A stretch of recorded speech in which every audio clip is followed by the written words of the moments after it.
Hey everyone, welcome to the 11th episode of Games I Speak. I'm Gio. And I'm Josie. And today we have a lot of good news. Yes. Some of it's bad. Yeah, I was going to say. Some of it's really bad. Yeah. And we're never leaving this place again. We're okay. Yeah, we're in a bunker. Yeah. So first up, let's just cover something that we probably knew was going to happen. Yes. E3's going all digital. What's up? Yeah. So E3, they're canceling the event. And frankly, that's the smart thing to do. Yes, it is. Because in these times.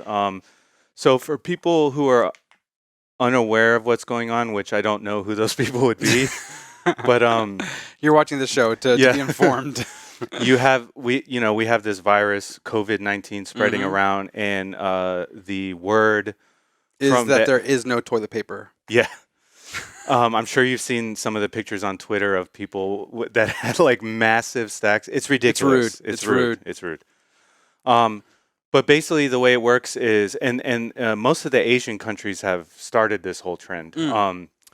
You quarantine people who are infected for 2 weeks, and you stop major events for 2 weeks, and it flattens out the transmission curve.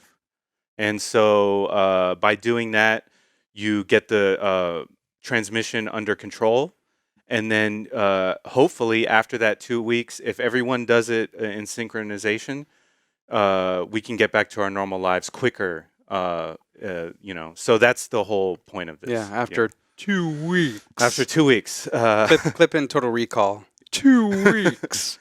So what I'm going to do is I'm going to put a link to Joe Rogan recently had a podcast where he brought on like a legit world expert who actually predicted this whole thing. Yeah, so did I. Yeah, and he actually, guess what? He actually said it was going to come from China. And he said it in 2013. This dude's racist. And well, I'm kidding. And he referenced the wet markets. So he knew. You're going too far, man. I know. You're going too far. It's crazy, but I'll put it in there because I know people are worried and people are scared, and I don't like spreading fear or anything like that. Of course. We don't fear monger at Games I Speak. Also, Evolution 2020, he has not canceled the event, which is weird. But I mean, here's the thing with the cancellation of E3, a lot of people are jumping ship to Evo, and they're like, "Hey, you guys are still on. Yeah, I don't care about COVID-19." So here's the thing. I will say this: their event is later to the point where a lot of companies are saying that they're going to be operational in April again. So their event is but here's the thing.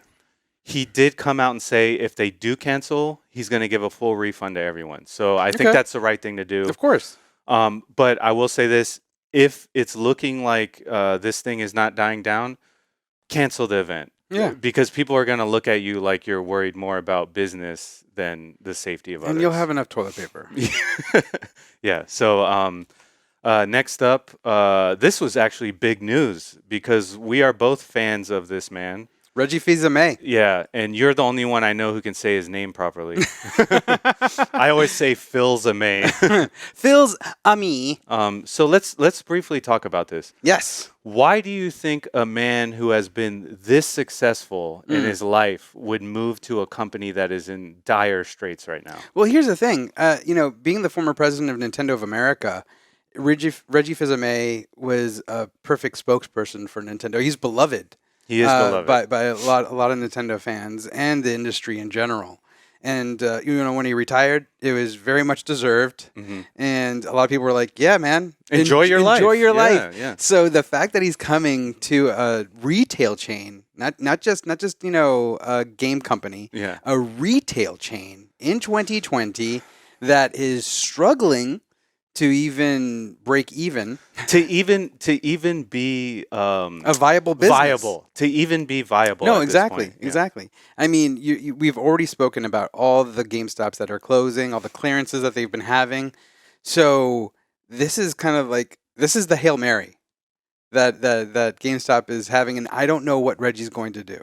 I don't know either. I have no idea. I mean, because they're two different businesses. I love what he did with Nintendo, exactly, and I don't understand what he's going to bring to GameStop to save it. Yeah. What do you think can be done with GameStop? And here's the thing. Like, when I heard about him moving to GameStop, I'm like, could he bridge something between Between Nintendo Nintendo, and yeah. GameStop that would make, like, because when I go to New York, I have to go to Nintendo Land. I have to go to that Nintendo store, pardon. Yeah. And I always love that store. Could he do something like that where GameStops become some like an official Nintendo store because Switch is so hot right now? It is hot.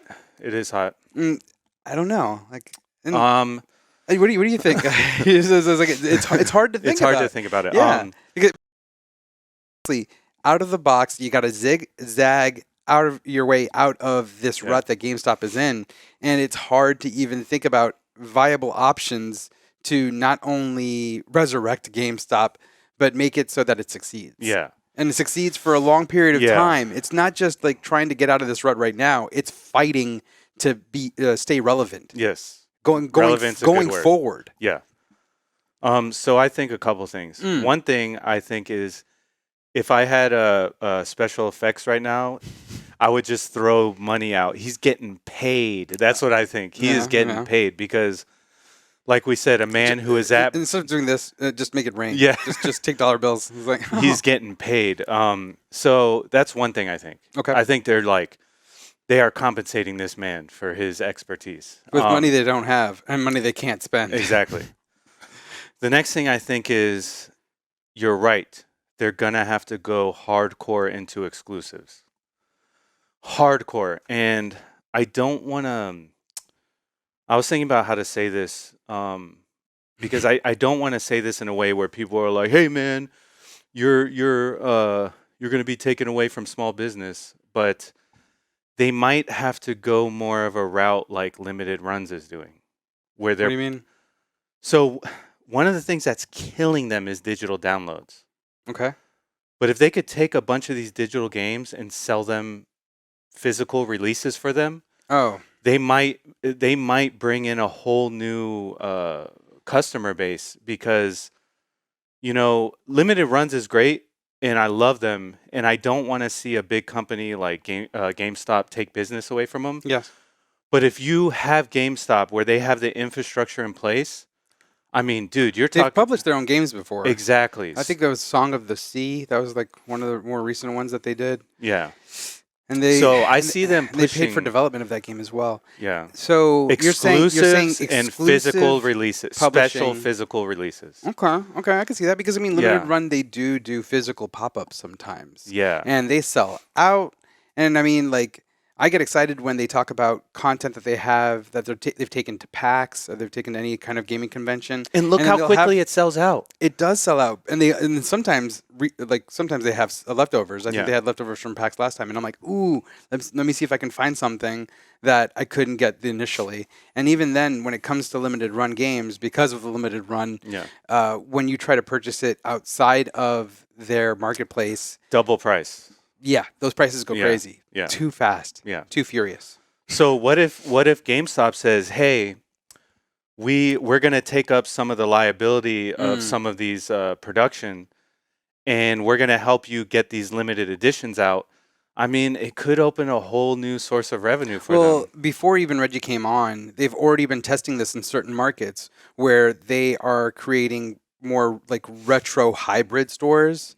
And they're selling those retro games. We've purchased a number of retro games. I have purchased a lot because they sell Sega them Genesis, for a good price. OG NES, Super NES. Quality is questionable, but they sell them for. But you can return them. You can return them. But here's the thing: that quality, you can actually see it in store, in person. Yes. And that'll make your purchasing decisions all the better. Yeah. Now here's the thing, and if I could give them some advice, I would say, clean that joint up, clean it up, make sure it works. Replace the batteries. Yeah.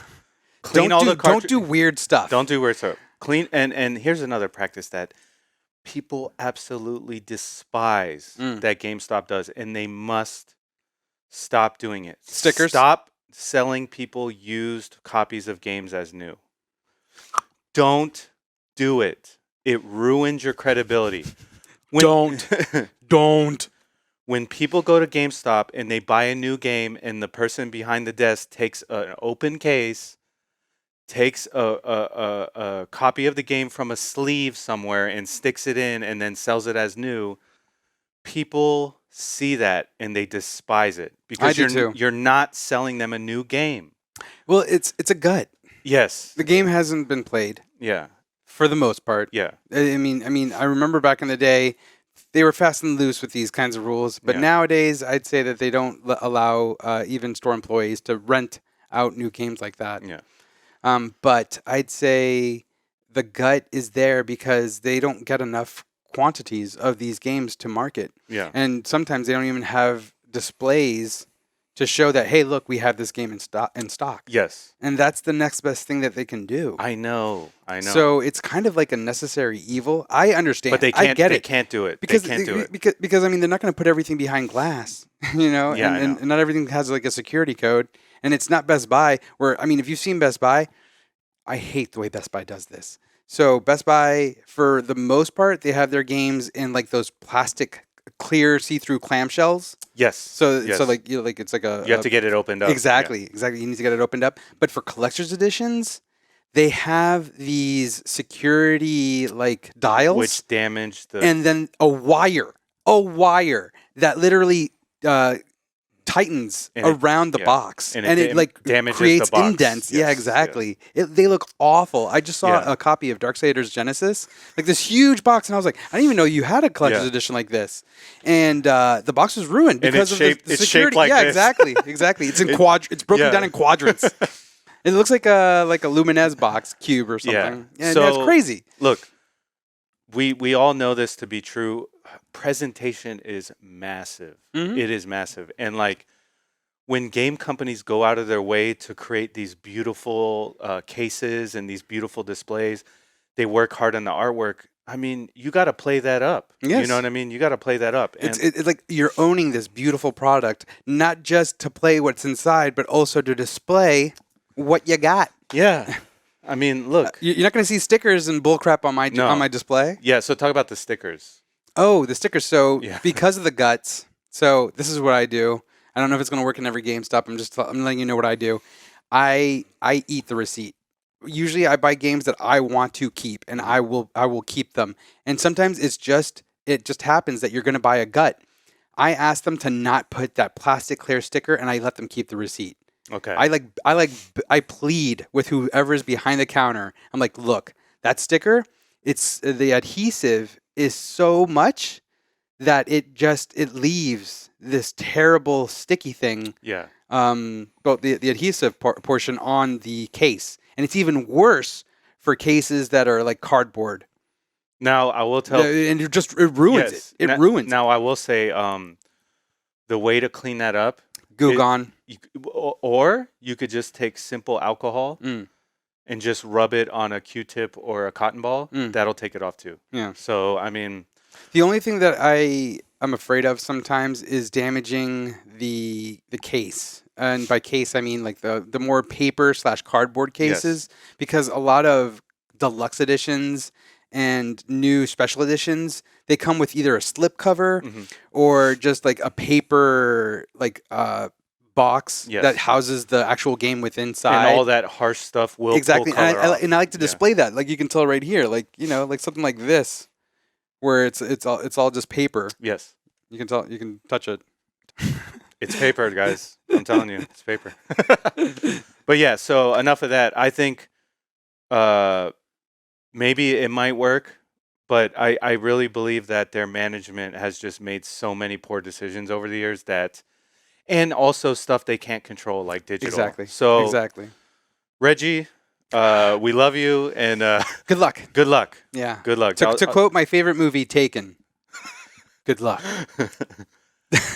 So next up, we're gonna cover. Okay, so Final Fantasy VII Remake. tell everyone what you did this past week. This past week, after playing the demo, talking to Gio last week about the demo and gushing over it, I actually wanted to replay FF7. It's actually one of the few Final Fantasies that I have not replayed.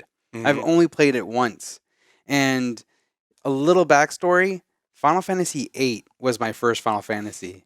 And I was in high school at the time, and I loved it. We were very young when Final Fantasy VII came out, Mm-hmm. and not everybody had a PlayStation. Oh, at no, that I didn't time. have a Yeah. PlayStation and at I the time. didn't either. I had to watch my friend play it at his house, and that's how I first saw Final I Fantasy didn't even VII. so Final Fantasy VIII was the reason. Final Fantasy VIII and Resident Evil 2, those two were the reason that I bought a PlayStation. Okay. I didn't even understand. I had a Nintendo 64 playing Quest 64, being like, this game sucks. Anyways, so I finally got a PlayStation and I played Final Fantasy VIII. Blown away. I loved it. The story, the melodrama, The cinematics. yes, the cinematics. And then so coming from Final Fantasy VIII to Final Fantasy VII, I was like, what the whack? Like graphically speaking, it was a large downgrade. Yes. And in terms of the materia system, I enjoyed it, but I liked the in-depth nature of the junction system just a little bit more. The draw system, not so much. But junctioning, super tight. Yeah. Anyways, long story short, FF7 didn't impress me as much back then when I did play it. And so it wasn't like highly regarded to me. Like Final Fantasy VIII is my joint. So I just finished replaying FF7 on the PlayStation 4 and it's a masterpiece. It's so good. Yeah, it is. But the Midgar section, which is like It's very small. the first fifth of the game, it's about I beat it in about 5 to 6 hours. Yes. Yeah. And I was just taking my time. I was chilling. I mean, I did boost because in the PlayStation 4 version, you're able to boost through gameplay ×3 to speed up the game. Yeah. And I didn't do God mode, but So if you didn't boost, how long do you think it would have taken? 10 hours? a little bit longer. I mean, no, like 7 maybe. 7? Okay. 7. So 7. Final Fantasy 7. all right, so let's bring up some things here. First of all, Nomura was saying that they added all new story, Yes. and the story is more around what's the squad called? The Turks. The Turks. Oh, wait. The Turks or the Avalanche? The Turks. Okay. So they're adding much more story involving the Turks, Yes. and they're gonna and so the video you sent me. Who was the gentleman that made that video? The Soldier First Class. Yes. The Soldier First Class. So he was saying in the video that Nomura was saying that they added as much alternate story Yes. as there was main story, and they added more to the main story. So he was saying a guesstimate was it's probably total, it might be around 50 to 60 hours, which is a lot. So one thing that we didn't talk about last time that I just realized from this video that we were talking about is that there's a lot of content that was cut from the original Final Fantasy VII. Yeah. And I literally just beat it. I got a platinum on it. And it took me, I'd say I could have beaten it in about 32 hours with the boost, 32 to 33. But I did everything, and so it took me about 50 hours. Okay. And I'd say the Shinra section / Midgar section is the prologue to the game, and you don't spend a lot of time there. No. So from what Nomura is saying is that he wanted to flesh out Midgar and make it an actual city. Like you're actually going from place to place to place.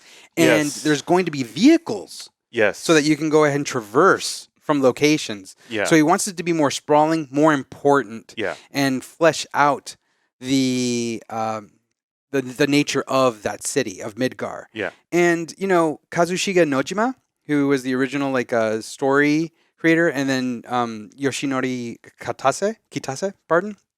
They're all back.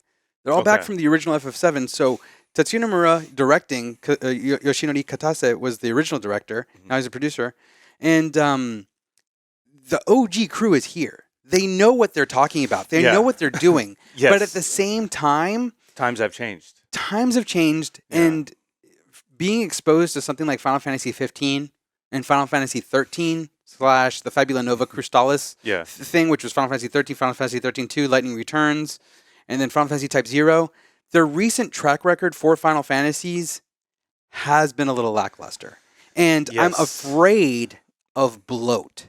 Yes. Yeah. And that's one concern that I have. I hope to God I'm wrong. Yeah. Don't get me wrong. I want the best game. The demo blew me away. I've already got it pre-ordered. I'm excited. Yes. But at the same time, there are legitimate concerns. Yeah. And the thing that we have to note that what we said in our last video was the demo was extremely linear, but that was because of the mission they chose was linear. So it's not what he's saying. Nomura is saying is that the city is going to be different. The city is going to be open. You're going to be able to drive around, go more different sprawling. places.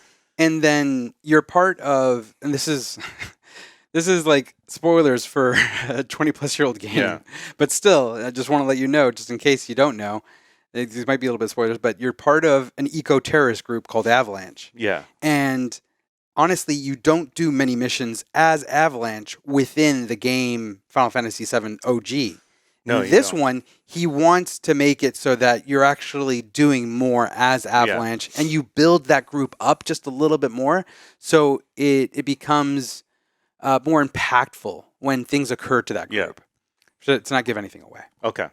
But which I think is a fantastic thing. But I need these quests and these side quests to be meaningful and not like fluff / bloated filler. Yeah. That's what I'm going to be looking for. Yeah, and as you were saying and we were saying,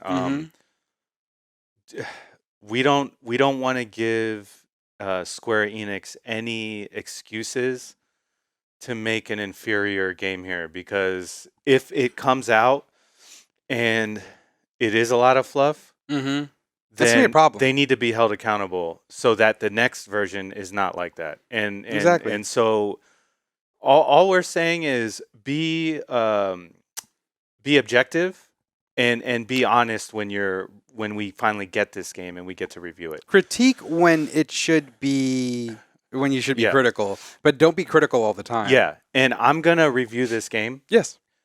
And so just letting you know, when I review it, I'm gonna be critical in a fair way, and if I am critical, I will offer solutions. And we can discuss this before. Oh, no, of course. Definitely. Yeah. So we're both excited. We both have history with Square Enix in general / Squaresoft, because Final Fantasy VII was Squaresoft from back in the day. But for us, this is probably, besides Elden Ring, for us, this is going to be the biggest release of the year. Yeah, exactly. So that's why we're being nervous a little bit, because we are looking so forward to this game. And we just want it to succeed. We don't want it to fail at all. And I don't want to be concerned with the multi-game format that they're doing, but they've given me reason to be concerned. Especially with how Final Fantasy 15 rolled out with their DLC storylines. There was Final Fantasy 15, Final Fantasy 15 Royal Edition, and then all these extra stories that were brought out that should have been part of the main game. By the way, and that game was piecemealed. Yes. Yeah. So I just see Final Fantasy VII going down the same route, and I really don't want that to happen. And I will say this: I didn't finish Final Fantasy 15. And you and me talked about that game. Yeah, it was a little bit disappointing. The combat system was amazing, though. A lot of bit disappointing. But I had the flu and I was dying when I was playing it, and I was literally dying, and I was playing this game, and I was like, "Why is this?" Kill me. Yeah. I was like, this isn't enough to keep me alive right now. It's like, I needed you to save me. Yeah. And you didn't. Yeah, so I forget what I probably picked up my DS instead and started playing something else. But Chrono Trigger. Yeah, Chrono Trigger. But anyways, enough of that. Let's move on to the next topic. So Call of Duty Warzone. Nice. Yeah, so free to play for everyone. That's huge. That's huge. So now I will say this: they are charging for battle passes, which means you get extra content. But you don't need it. You don't need it. So what is this game? This game is like PUBG / Fortnite, except there's no minus the building. Yeah, minus the building. So I'm downloading this game right now, the full version. It's 80 gigs. Well, to go back to what we were just talking about, Final Fantasy VII Remake is 100 gigs. Yeah, okay. On 2 Blu-ray discs. Like, what is going on? Yeah. I just told you about how they don't like to compress anything. Yeah. But so, go on. 80 gigs, that's huge. Massive. Yeah. Yes. So I played the beta when it came out. You can download the PC version on Blizzard. The Blizzard platform. So I played the beta, and it was fun. It was fun. It was a cool game. I did like it. The graphics aren't like as good as you would expect from like a Call of Duty game, Mm. but they're not bad at all. They're just not as polished as like when you play first person versions of like the newer Call of Duty games. Why is At that? least that's what. But maybe that's just because I was playing the beta. Oh, okay. Yeah. So they might have upgraded that. But the game ran well. It was fun. The map that I played on originally on the beta was a small map, so it wasn't as big as the PUBG main map. Well, didn't they say that they would have about 100 something continuous players Yeah, in one map, which is insane? which is insane. How many? 100 something. Do you recall? I It's think over 100. I know yeah, that. I don't remember Okay. the numbers, but I'm gonna play it tonight. I played the beta. I liked it, so I'm excited to see how the This game isn't is. a Josie game. This yeah, is a this Geo is game. yeah, this isn't my game. This isn't my game. This isn't his game. I'm a huge competitive multiplayer PC player. So I'm a huge single player, stay in my room in the dark, just playing games by myself. yeah, listening to trance music and feeling guilty about life. Oh, the shame never goes away. So yeah, I'm gonna try it out. It is a huge release because of how big of a game it is, and it's free. So we'll see. So yeah, I'm just letting you all know. You can. It's on PS4 and Xbox, Oh, nice. and there is crossplay, And which is amazing. When is Everybody should do When that. is the Switch version coming out? Never. Reggie, do something. I would assume a mobile version is coming out before a Switch version. Hey, I know. I don't put it Yeah. past you. No, this game is Past probably them. too much for the Switch. It is. It's a very intensive game. Fair enough. Anyways, yeah. So I'm looking forward to trying that out. Now we're gonna move on to the next biggest release, which is your type of game, Oh, word? and that is Nioh 2. Nioh do. Now this game is getting great reviews. Yes. The user score 7.7. I would assume a lot of that comes from the fact that this game is extremely difficult. And people tend no, I'm not saying everyone, but people in general, they tend to rate a game lower if they have a hard time with it. And we've seen this time and time again with Dark Souls games. So with Nioh 2, I got it. Well, I do want to say something that Yeah. GameStop is doing correct. And I like this in terms of, I guess, combating digital sales. Yeah. Because back before they did this, it was like, yeah, I'm going to order it digitally because I'll get it before anyone can get it physically Yeah. at midnight. Just Yeah. preload it, and then it becomes available. Boom, you're able to play Yeah. it. Not anymore, because at least for some titles, not all titles, GameStop does this thing where, like, you purchase the game, you can pick it up 9 o'clock the day before. Yes. 9 p. Which is- After 9 p.m. Instead of doing a midnight release, now they're Yes. doing 9 p.m. releases, Which is great. which is awesome. Yes. So I picked up my copy and I instantly played Final Fantasy VII. So you don't okay. So I loaded it Yeah. onto my PS4 and it's ready to go. yeah. Okay. So But I haven't played it yet. I haven't played it yet either, but I have two close friends who have played it, and they both said it's extremely difficult. Now, they're not used to those types of games. Okay. So for someone like you, your first impression would probably be much different. Okay. I will give it a shot. yeah. But I can already tell you right now what is going on. Okay. There's a new mechanic, and it's called the burst mechanic, where enemies have not only do enemies have their own key and stamina bars.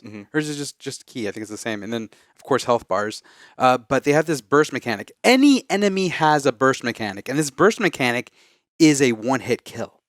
Jeez. So if you don't counter the burst mechanic with your own burst move, You're going to die. you die. And this can happen anywhere at any time with Okay. any enemy. It's Okay. so you have to be on your toes at all times. Okay. So that's It's a Sekiro type situation. okay. So yeah, when games are like that, Yeah.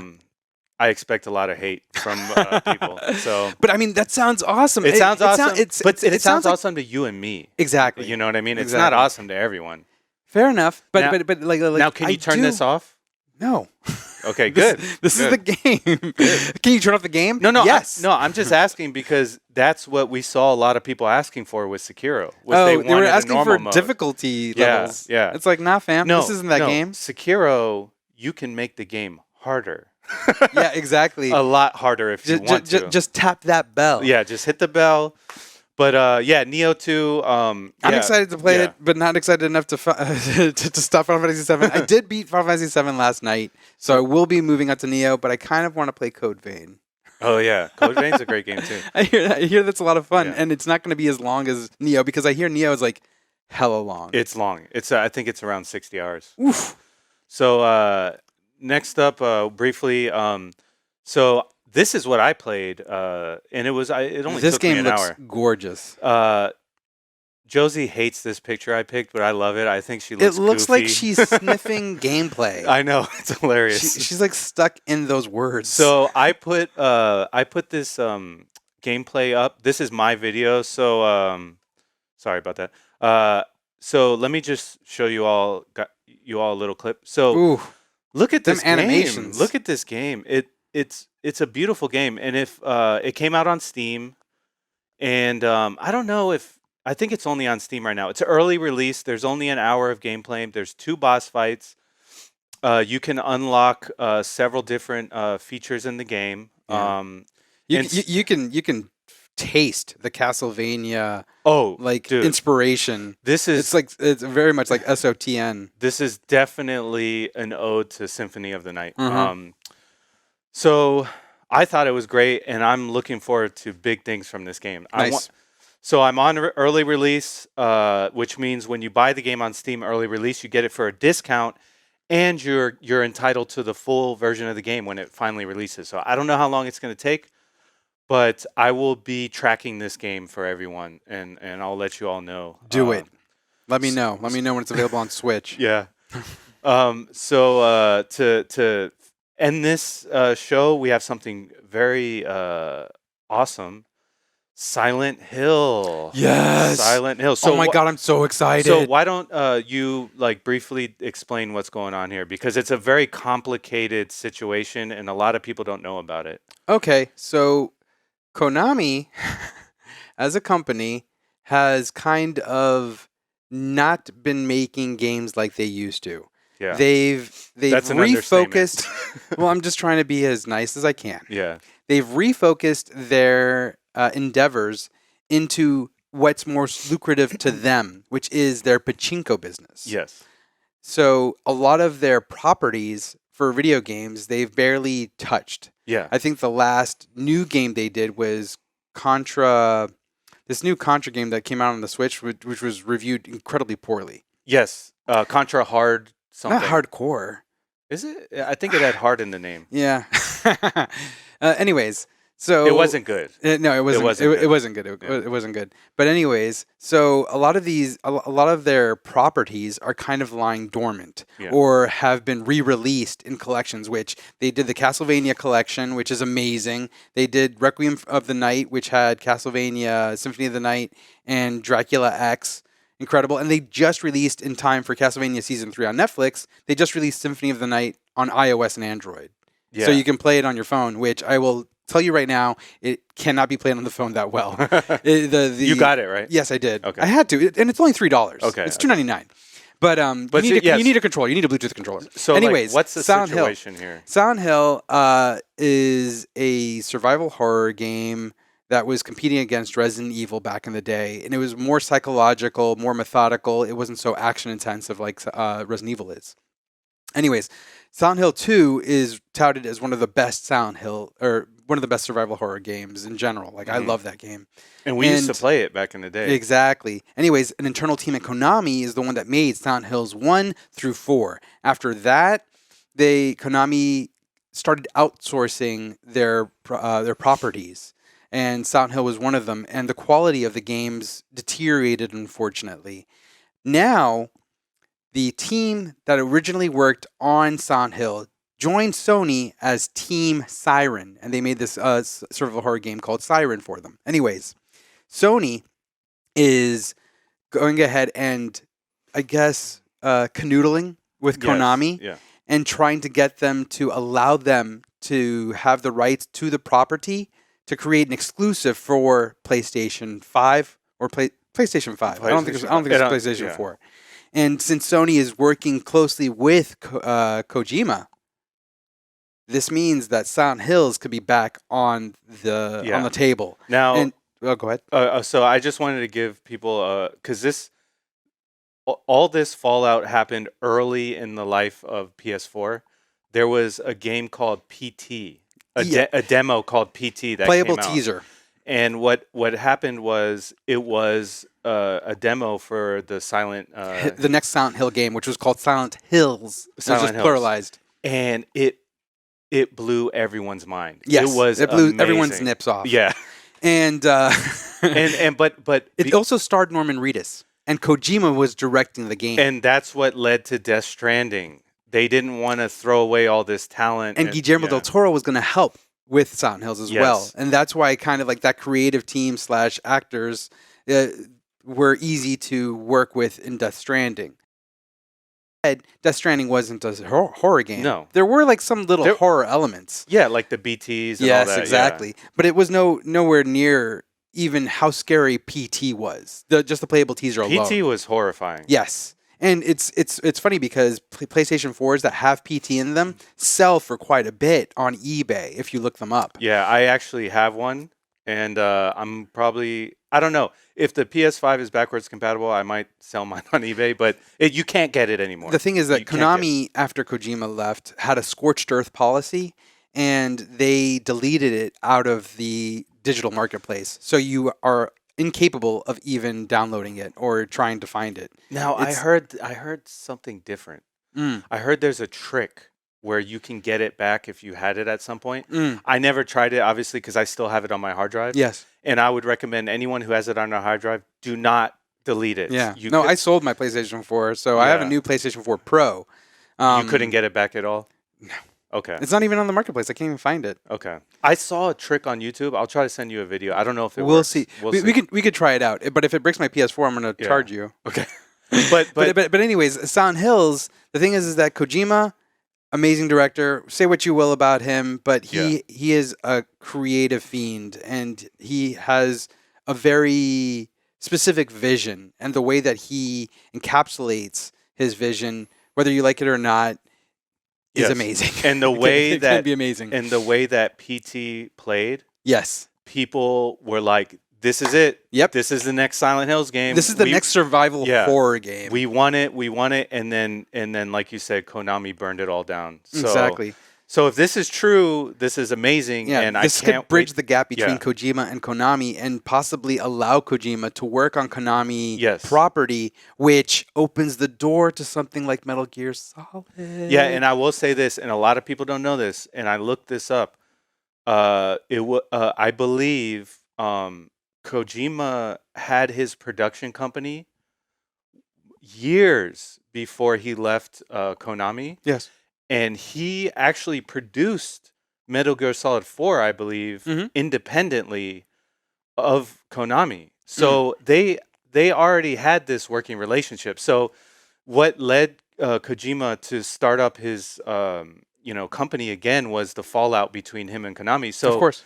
So if they can bridge the gap, and Sony, actually, if Sony can bridge the gap, because it looks like they're the ones trying to fix this relationship, then I mean, we could see a revival of one of the greatest horror franchises of all time. Agreed. And here's the thing. This is literally Sony knowing what, or listening to what fans want. Because people talk about PT in reverence. They love Silent Hill. Silent Hill is one of those just amazing franchises that, yes, unfortunately had some poor games in it. But still, it is highly revered. Yes. And it did start on PlayStation. Yes. So Sony's listening and being like, yes, these are the kinds of exclusives we want for our players. Yeah. Something that I don't see a lot from Microsoft. Yeah. They don't have it. They're coming with the tech. They're coming with the tech, but they are buying up developers, and we've got something like Senua's Saga coming out. Yeah.